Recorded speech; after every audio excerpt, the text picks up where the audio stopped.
The CBS Radio Mystery Theater presents...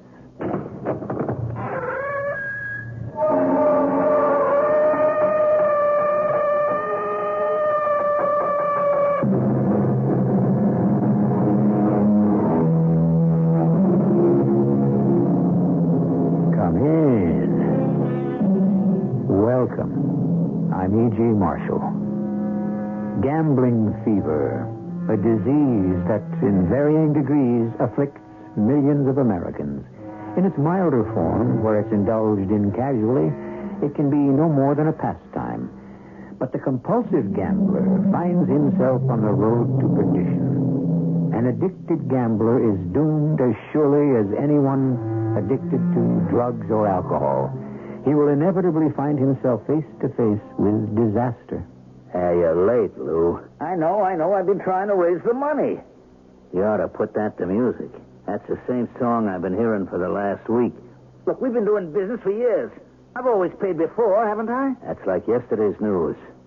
Dead. That's what you'll be unless you come up with 11 big ones before next Tuesday.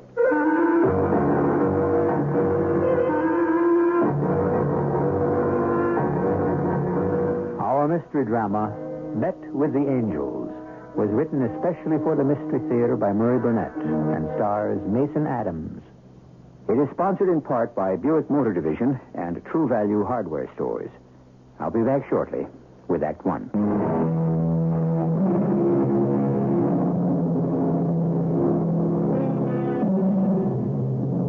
Man is a social animal. Indeed, many sociologists believe that the company of his fellows is just as important to him as any of life's necessities. Of course, friendship between men has been celebrated in song and story ever since Damon and Pythias. Today's tale deals with a friendship that equaled, if it didn't exceed, the bond between that historic pair. Since this friendship carried beyond the grave.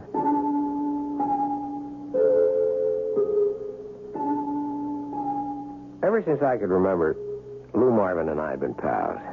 From kindergarten through the University of Chicago. Although we chased different careers after we graduated, me to the advertising business, and Lou turning his charm and personal magnetism to selling, we kept in touch. And whenever Lou was in town, we were inseparable. Even during one of the worst blizzards in the history of Chicago, when Lou punched me in the mouth, saving my life at the same time that he risked his own. I was crazy to try to get to work, but I had a new account that I'd promised to work up.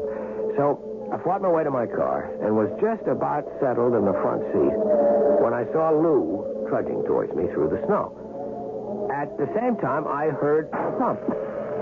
I rolled the window down to try to see what had happened, and I heard Lou calling. Stay where you are, Jason. Don't move. And get your face back in there. Are you crazy, Lou? Come on, get in and I'll give you a lift to your friendly neighborhood bookmaker. I said sit. What's going on here? Let me get out. Sorry, buddy. That's an electric power cable across the back of your car. Now, sitting where you are, you're safe as in your house. Touch 1 foot on the ground, you'll be electrocuted. Wow. Could you have told me that before you hauled off and belted me? You already had your hand on the door latch. Yeah, but you touched me and you're okay. I made sure I just hit you, not the car. Wait a minute. You mean if you'd have brushed the car when you swung at me, you'd have been fried. You're crazy, Lou. You know that? I mean, why didn't you... Look, you know my philosophy. Never ask why. Never look back.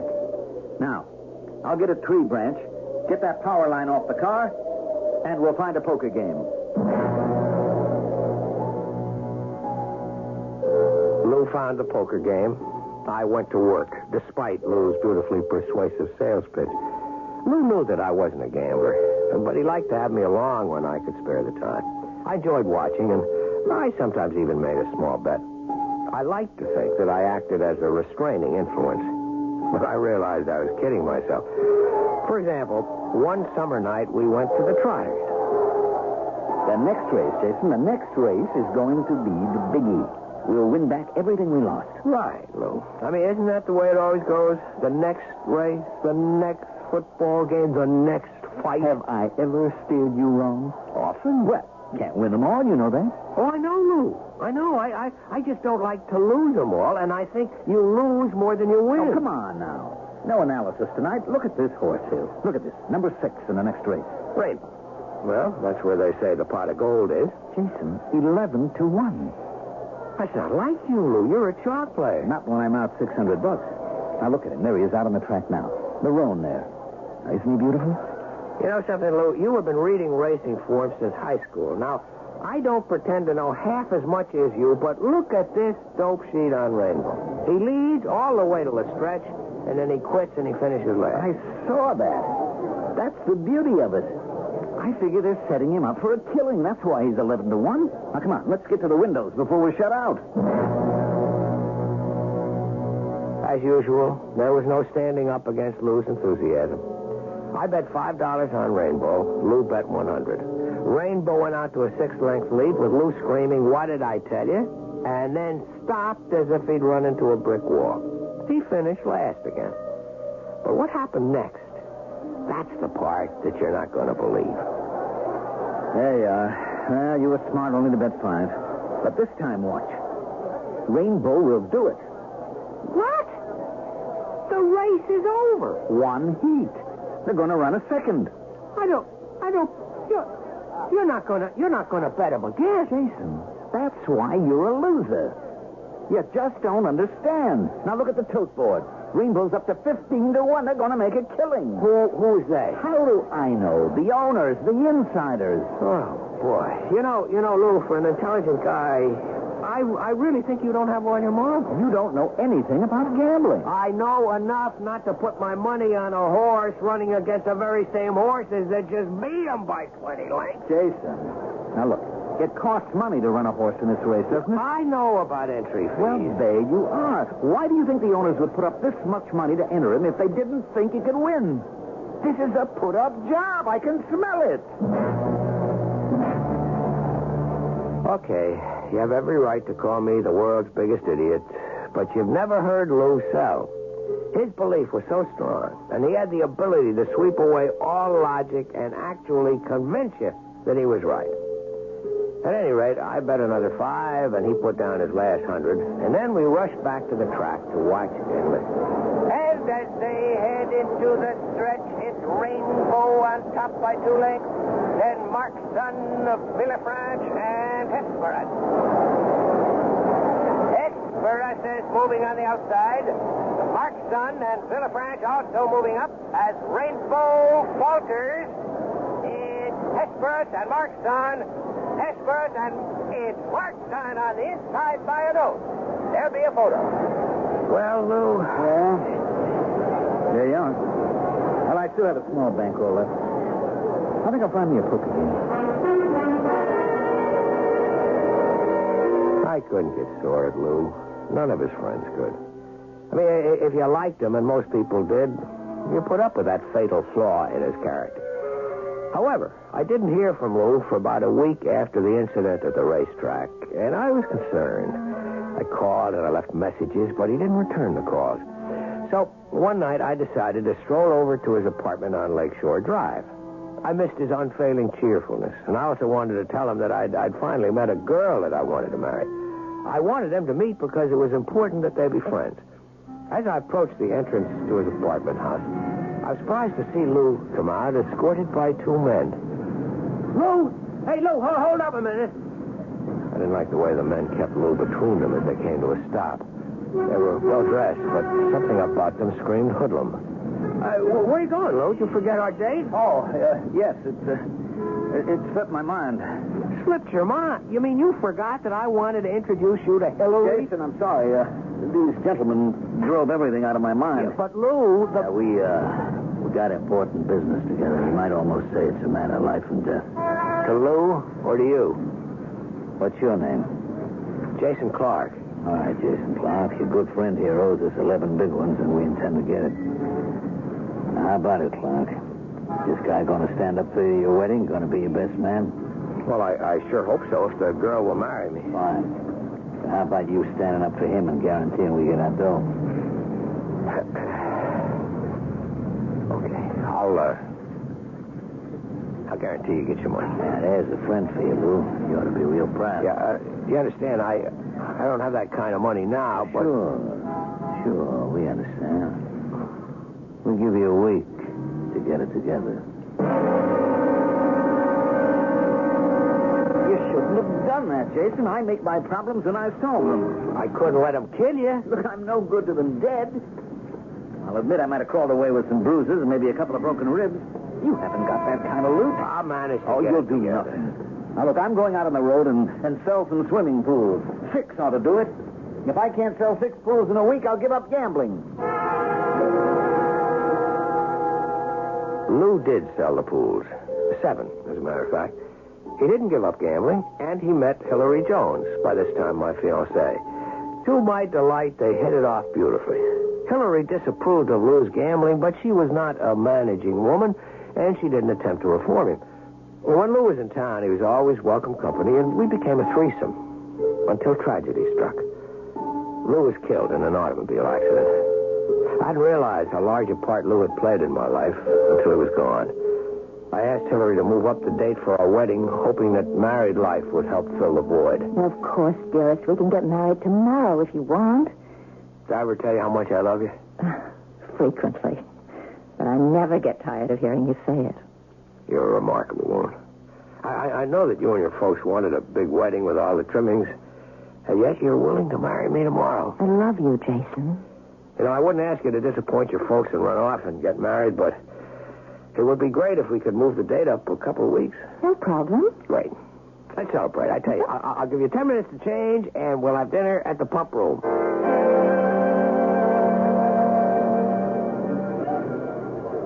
I have a very important question to ask you. Where is all the money coming from for this? Don't worry about it. We can afford it. Well, I know you do very well at the agency, but nowhere near well enough to be able to afford the luxuries you've lavished on me in the last few months. Best restaurants, the best seats, the best shows. You're objecting to the way I've been courting you? I love it. But where are you getting all the money? Oh, you'd be surprised. Darling, I think we're heading for our first quarrel. Why are you so secretive? What's going on? I'll tell you, but only upon 2 conditions. First, that you won't repeat it to a soul. And second, that you won't make fun of me. I promise. Okay. I've been gambling. Gambling? And winning. What happened to you? You're not a gambler. You never were. Don't you remember the hours we spent talking about Lou? Trying to come up with some way of curing his gambling habit? Cool it, Hillary. It's not really gambling. You're betting. Yeah, but I can't lose. I haven't lost a bet, not once. That's ridiculous. That's impossible. Not if you're getting tips from the right source. What source? Lou, of course. Lou tells me what to bet. And he's never been wrong.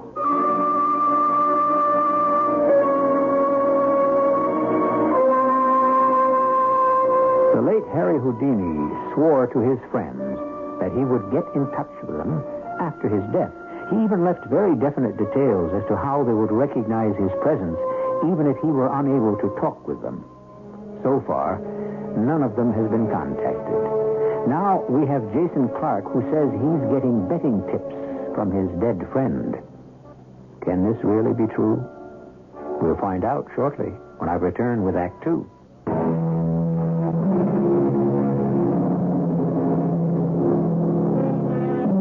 There are many spiritualists who claim to have regular conversations with the dead, but most of them maintain they reach the spirit world only through their own very special contact on the other side.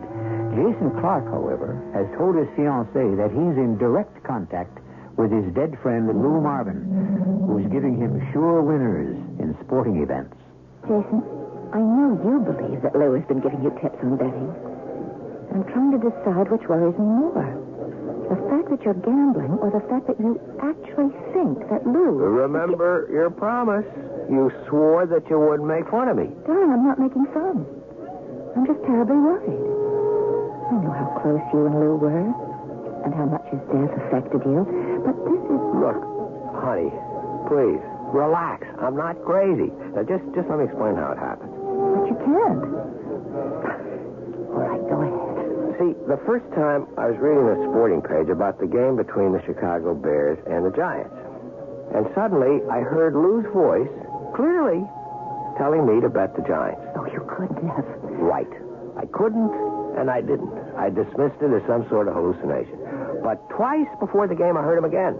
And it was just the way Lou used to talk. And I still didn't better do anything about it. And the Giants won. Oh, Jason, my love, that was just a coincidence. That's just what I thought, until it happened again with a basketball game. So I made a small bet, and I won. And from then on, I've just listened to old Lou, and I haven't lost a single time. Darling, I'd like you to see a doctor. Yep. He's a good friend Hillary, of mine. please, Hillary, please. Just let me prove it to you. Wait a minute. I'll go out to the lobby and I'll get a newspaper. You just wait. Okay, here's a paper. Now look. Here is the list of tonight's games. Now, you pick a game. Any game. No, I don't want anything to do with it. In other words, you have a closed mind. You love me, but you won't even let me prove to you that I'm not out of my skull, that this is really happening. All right. Here. I picked the game between the Chicago Bulls and the Los Angeles Lakers. Okay, now you have the paper. Tell her to pick another game, Jay.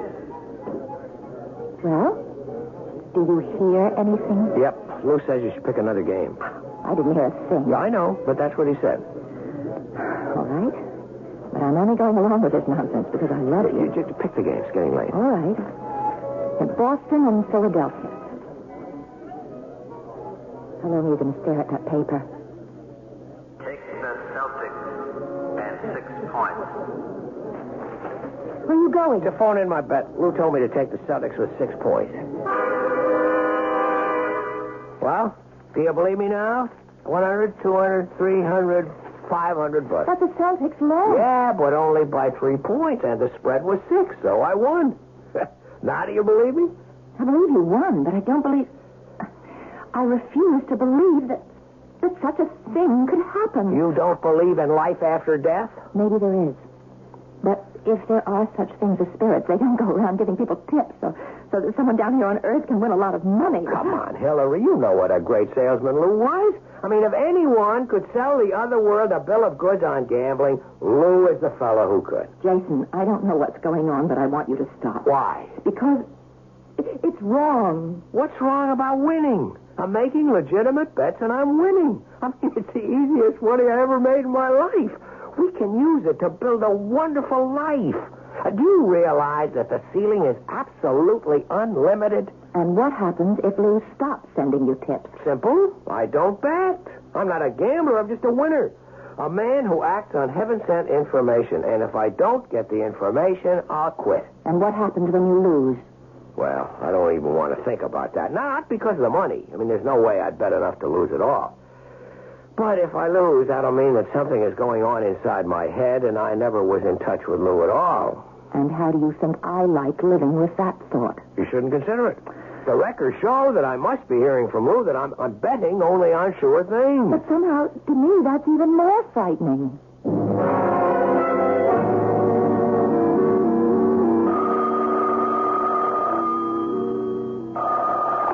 Well, Jason, I don't want to go out for dinner tonight.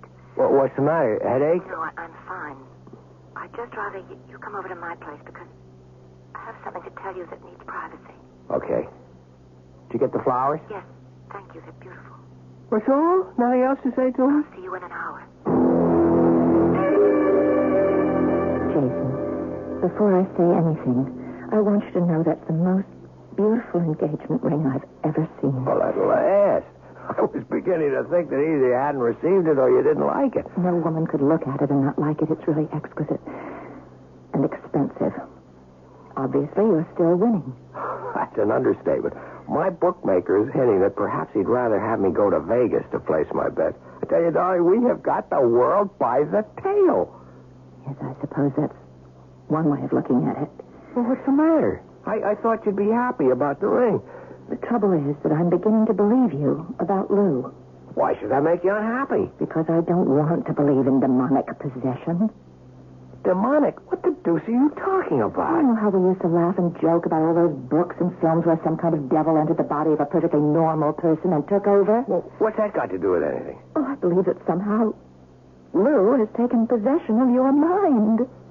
Are you saying that you think Lou's a devil or some kind of an evil spirit? No, not at all. I just think that ever since this started, you've been acting and thinking like Lou rather than like Jason. Nonsense. You've quit your job with the ad agency, haven't you? You're exaggerating. I just took a leave of absence. Why? Well, there's not much point in my turning out advertising copy 5 days a week for less than I make on one bet. Oh, I wish you could hear yourself.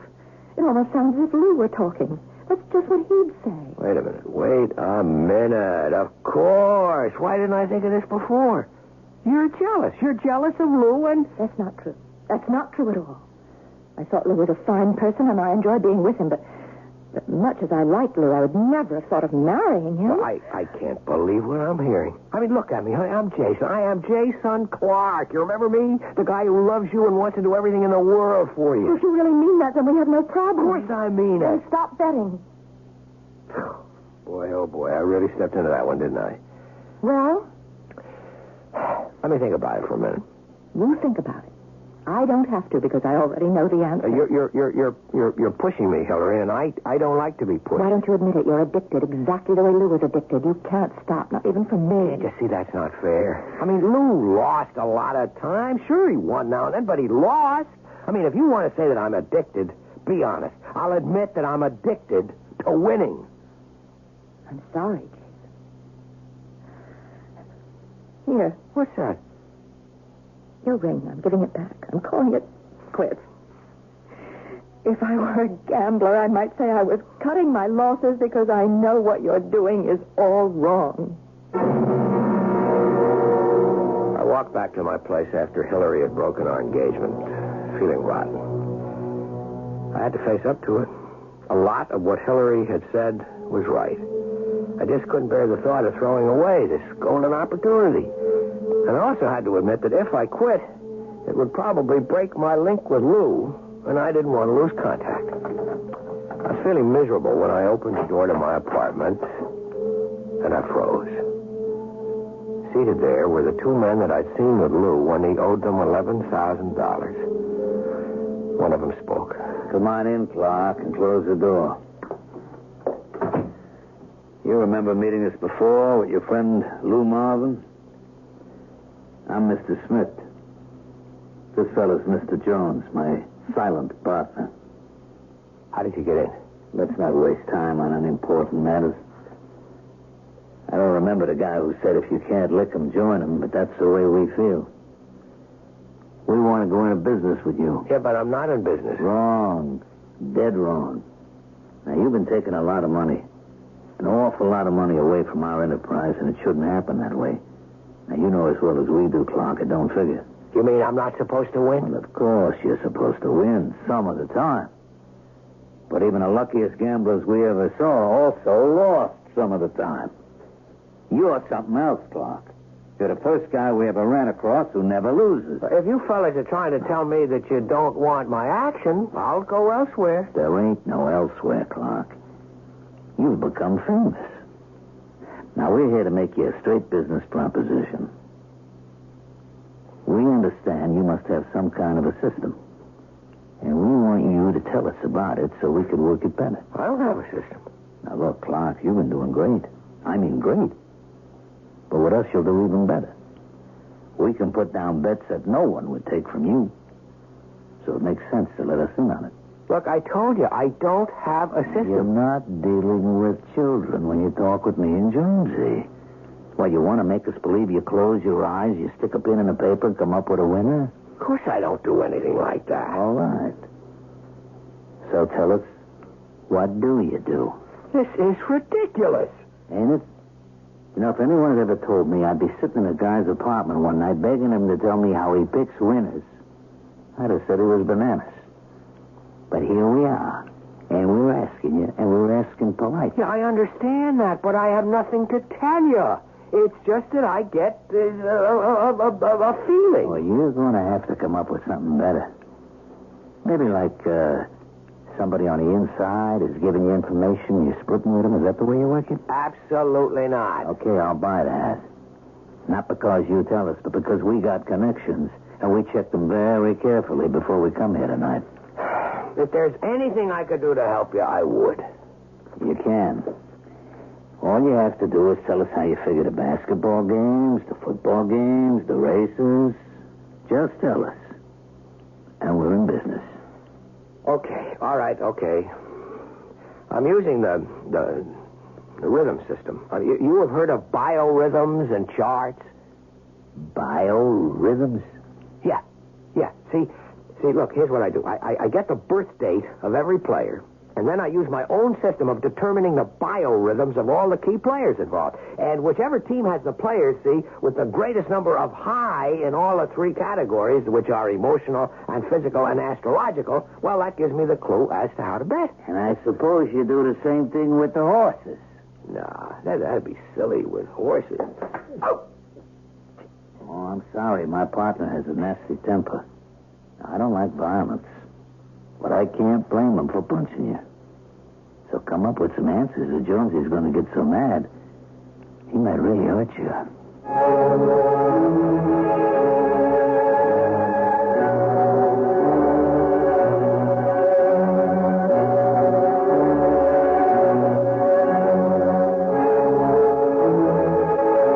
Legend has it that George Washington never told a lie. Now, that's admirable. But sometimes it's impossible to make people believe you're telling the truth when you are indeed speaking the truth, the whole truth, and nothing but the truth. That's the dilemma which confronts Jason Clark, and we'll be back to hear how he solves it shortly.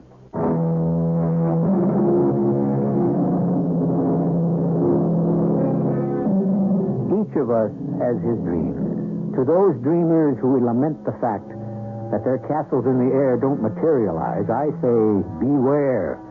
Many of those dreams are fulfilled, only to turn into nightmares. And so it was with Jason Clark, who seemed to have a ghostly pipeline to betting on sporting events that was infallible.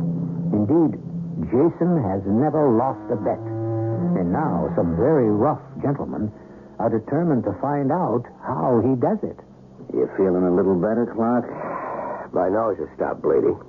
I guess I'm okay. Good. See, my partner here is an impatient man. I don't know how long I can hold him back. Look, you don't have to threaten me. There's just nothing I can tell you. There's nothing you believe. Try us.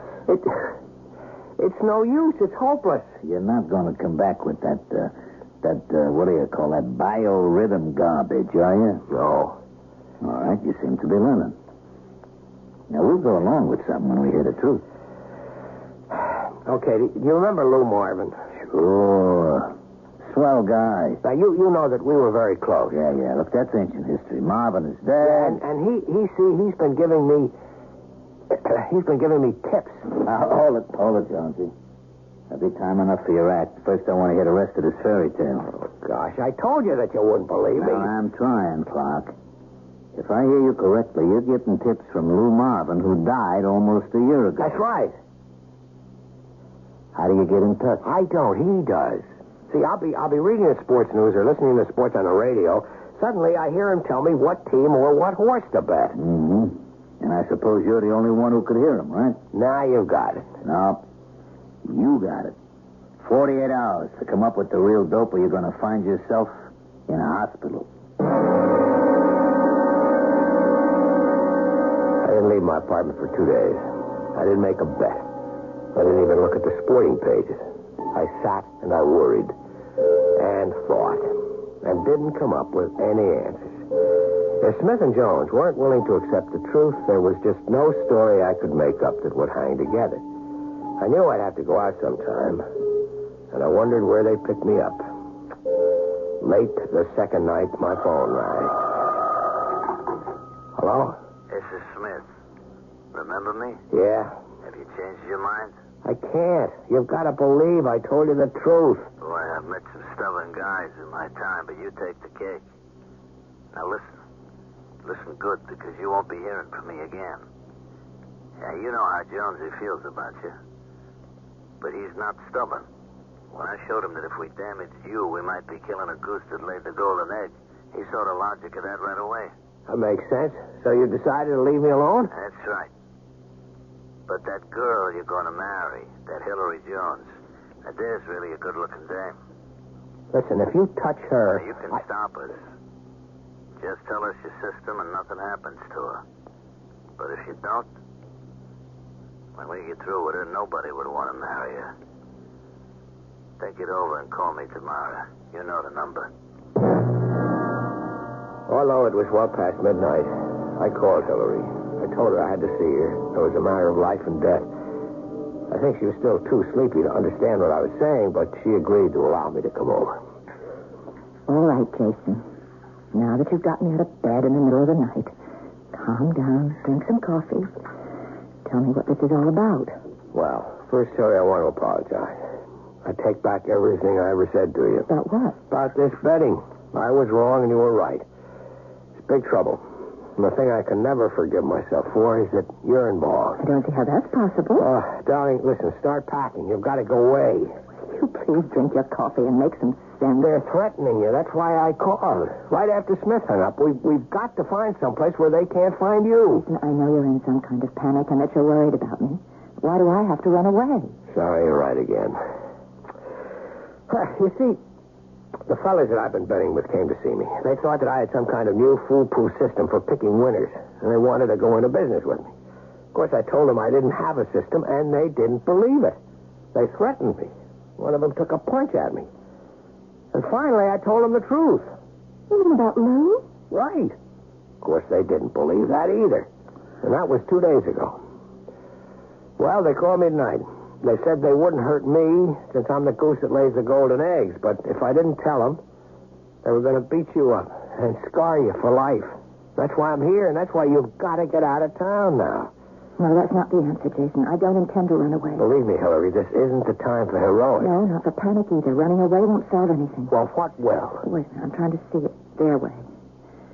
Now, remember when you first told me about Lou giving you tips? I didn't believe you. So I can understand why they didn't believe it either. Now, suppose you prove it to them. How? The same way you proved it to me. Give them a demonstration. Well, I'm not sure that Lou would go for that. Why not? I know how he felt about these guys. He hated them. And he's sure to know that they're with me, just waiting to cash in. But if he knows all that, he must know the spot you're in. Yeah, I suppose he does. Don't you think Lou was too good a friend of yours to let you down? He got you into this. Now give him a chance to get you out. We talked about it for the rest of the night, but I really knew deep down that it was the only sensible suggestion. Now it is up to me to persuade Smith and Jones to come to a demonstration. The next day, I called the number that Smith had given me. Hello? It's Jason Clark. Listen, I'm going to give you a demonstration. I'm going to show you just how I work it. Why don't you just write it out for us, or is it too complicated? It's very simple. But the only way that I'm going to get you to see how it works is to watch me in action. I don't like the way you're talking. You're not going to be stupid enough to try to pull another fast one, eh? How can I? You're going to be right with me. You're going to see me and hear me, and then... All right. Be at the Regal Hotel, room 915 at 4:30 this afternoon. That's too late. I want to be with you in time for the afternoon races. Okay. Then make it 12:30. Yeah, and have a daily racing form there, will you? How about a crystal ball? No, thanks. I'm bringing my own. All the way to the hotel, I was forcing my brain to send messages to Lou. They all added up to the same thing, a plea to him not to let me down. I got there on the dot, and the big gorilla called Jonesy let me in and hung a do not disturb sign outside, and then carefully locked and bolted the door. We sent down for some food. Help yourself. No, thanks. All right, Jonesy, give him the racing form. Let's watch him work.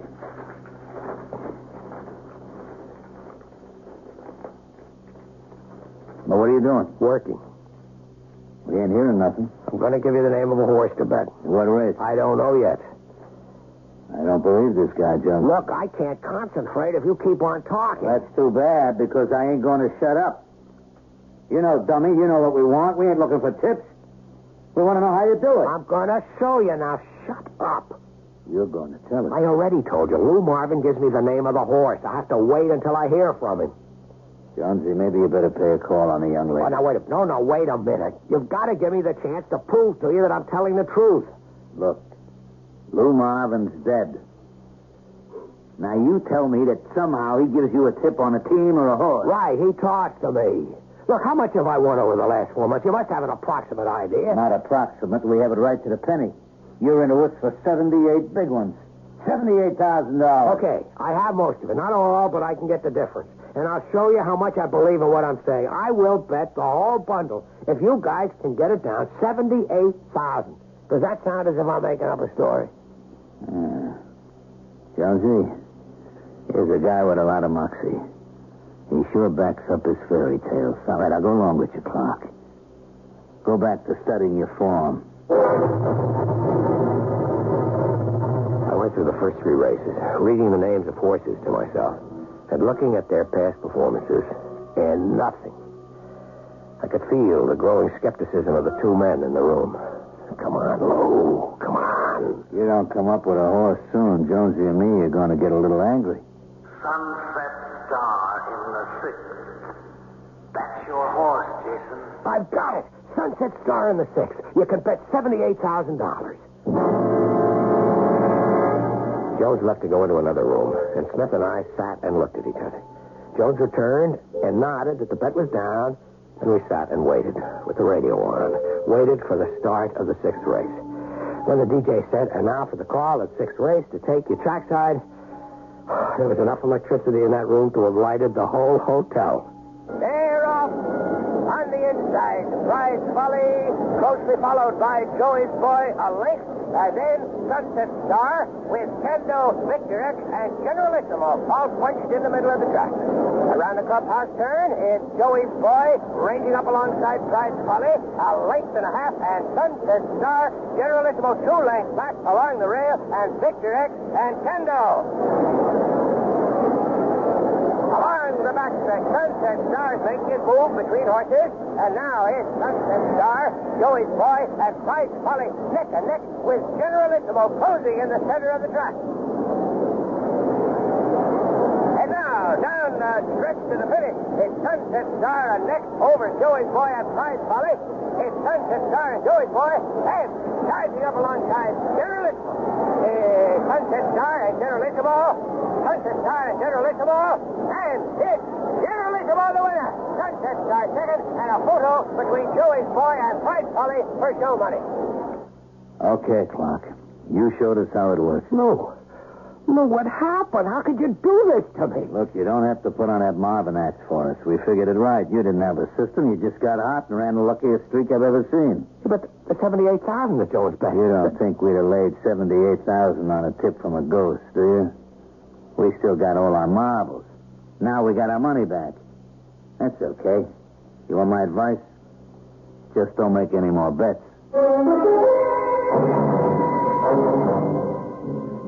When I got back to Hillary's apartment, she took one look at my face and she threw her arms around me joyfully. Oh, darling, I'm so glad. I'm so glad. You're glad? You're glad? You're happy I've lost all the money I I don't made? care about the money. I can see from your face you're out of trouble, and that's all that matters.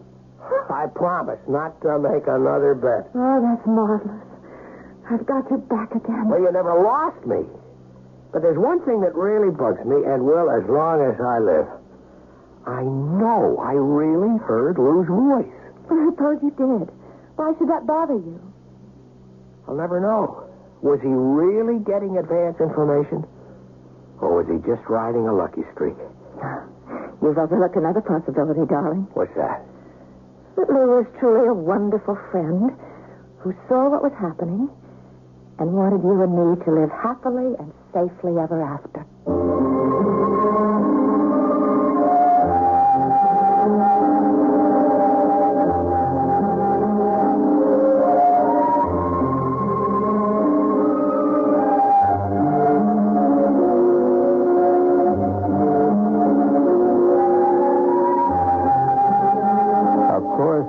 Some questions to which there are no answers. And I'm sorry that I can't choose for you between the 3 alternatives and tell you which one was true.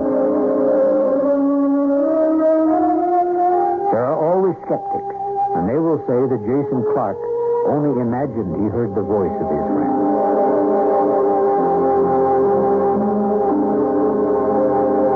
I'll be back with another interesting question shortly.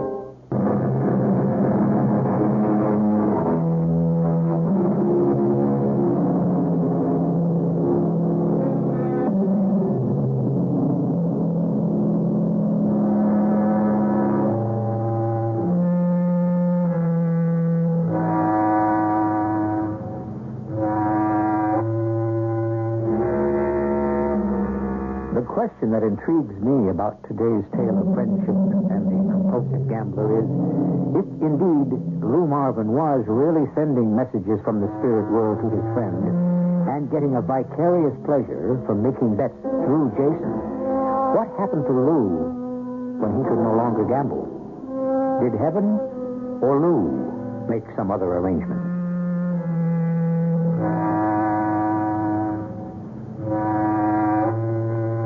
Our cast included Mason Adams, Marian Seldes, Mandel, Kramer. The entire production was under the direction of Hyman Brown. And now, a preview of our next tale. We'll just let you cool off in this cell for a bit, Mr. Leach. Sheriff, I am legally entitled to make a phone call. Go right ahead if you can find a phone in here. I want an explanation, Sheriff. I want an explanation of what is going on. Doesn't everybody? I am legally entitled to hear the charges against me. You had your chance to leave peaceably, boy. You know, you're not going to get away with this. I am a reporter, Sheriff. I am here on assignment. If I'm not back in Dallas in 3 days, my boss is going to start making inquiries. Well, you can go right ahead and do that. He won't find a single person in this town who'll admit that you was ever here. This is E.G. Marshall inviting you to return to our Mystery Theater for another adventure in the macabre. Until next time, pleasant dreams.